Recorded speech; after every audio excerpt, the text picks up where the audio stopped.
میری آپ سے ادباً گزارش ہے کہ اپنے ہمت اور حوصلے کو بلند رکھیے، ڈرنے اور گھبرانے کی ضرورت نہیں ہے۔ بہت سے لوگ آئے اور چلے گئے، کچھ نہیں کر سکیں گے انشاءاللہ تعالی۔ میری بات کو یاد رکھو، آپ کچھ ہونے والا نہیں ہے۔ جو لوگ آج ہم کو ڈرا رہے، مدرسے کے نام پہ ڈرا رہے، یاد رکھو مسلمانوں، مدرسے مسلمانوں کا خلا ہے، مدرسے مسلمانوں کا خلا ہے، مدرسے مسلمانوں کا چراغ ہے۔ مدرسوں سے ہم اسلام کی تعلیمات پر عمل کرتے ہیں، یہی مدرسوں سے حافظ قرآن نکلتا ہے جو قرآن پڑھاتا ہے، انہی مدرسوں سے امام نکلتا ہے جو ہم کو اچھے اور برے کی تمیز پیدا کرواتا ہے، انہی مدرسوں سے معظم نکلتے ہیں جو اذان دیتا ہے، انہی مدرسوں سے مفتی نکلتے ہیں جو فتویٰ دیتے ہیں، انہی مدرسوں سے محدث نکلتے ہیں، فقہا نکلتے ہیں اسلام کی تعلیمات دینے کے لیے، اچھے اور برے کی تمیز پیدا کرنے کے لیے کہ جہاد میں اور فساد میں فرق کیا ہے۔ جہاد اور فساد میں فرق کون بتائے گا؟ عالم دین بتائے گا۔ مگر ہمارے وطن عزیز میں مدرسوں کو نشانہ بنایا جا رہا ہے۔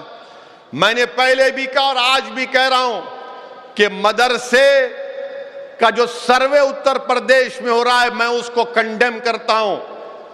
آپ مدرسوں کا سروے کیوں کر رہے ہیں؟ کوسچن نمبر 9 کیا ہے اور اس کے بعد کے کیا حالات ہوں گے؟ میں تو اپنی بات کرتا رہوں گا، مگر جو لوگ آج مجھ پر تنقید کر رہے ہیں کہ اویسی تم اتر پردیش جا کر الیکشن کیوں لڑے، ارے بتاؤ، آج مدرسوں کا سروے اتر پردیش میں ہو رہا ہے، وفد کا سروے ہو رہا ہے، کہاں گئے آپ لوگ؟ کیوں خاموش بیٹھ گئے آپ لوگ؟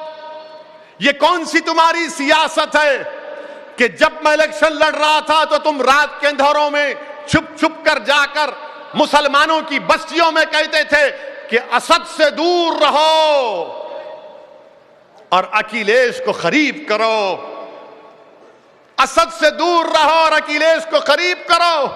اب اکھلیش منہ نہیں کھولتا اور اسد ہی منہ کھولتا ہے، اس پر تو سوچو،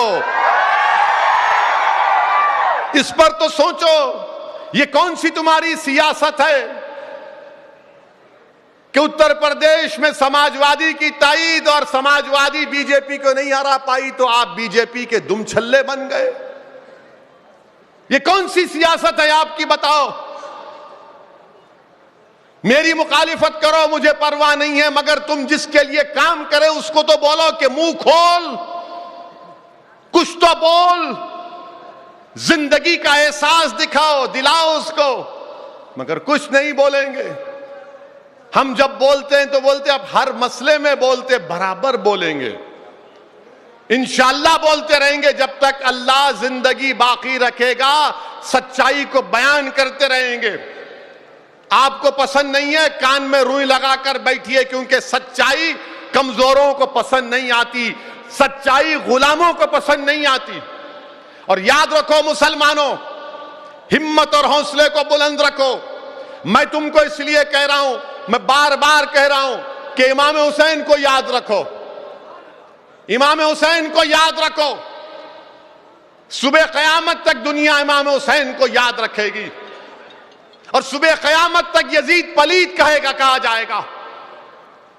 میں جا کر دیکھا ہوں امام حسین کے روزے کو، کربلا گیا تھا، میں دیکھا امام حسین کا روزہ ایسا دکھ رہا ہے کہ زندگی ہے وہاں پر، حسین کے روزے پر زندگی نظر آ رہی ہے۔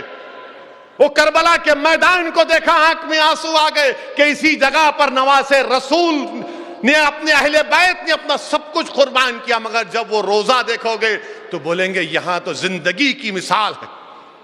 یزید مردار ہے، یاد رکھو، وقت کے یزیدوں کا ساتھ مت دو، وقت کے یزیدوں کا ساتھ مت دو۔ مسلمانوں، میں تم سے بھیک مانگ رہا ہوں، پہچانو، اللہ نے تم کو دماغ دیا، تم دوست اور دشمن کی تمیز پیدا کرو۔ تمہارے صفوں میں جو یزیدی ایجنٹ ہیں ان کو پہچانو، جو حسین کا پرچم اٹھا کر اپنا سب چیز قربان کرنے کے لیے تیار ہیں، تم ان کا ساتھ دو۔ اگر اویسی خراب ہے تو اویسی سے اچھے ایک لیڈر کو بنا لو، اگر اویسی میں تھوڑی بہت سچائی ہے، مجلس میں تو ساتھ دو۔ مگر ان یزیدیوں کو پہچانو، وقت کے یزید کا ساتھ دو گے تو پھر وقت کا فرعون اور نمرود مضبوط ہوگا. یزیدیوں کو نکالو تو وقت کا فرعون اور نمرود خود بخود کمزور پڑ جائیں گے.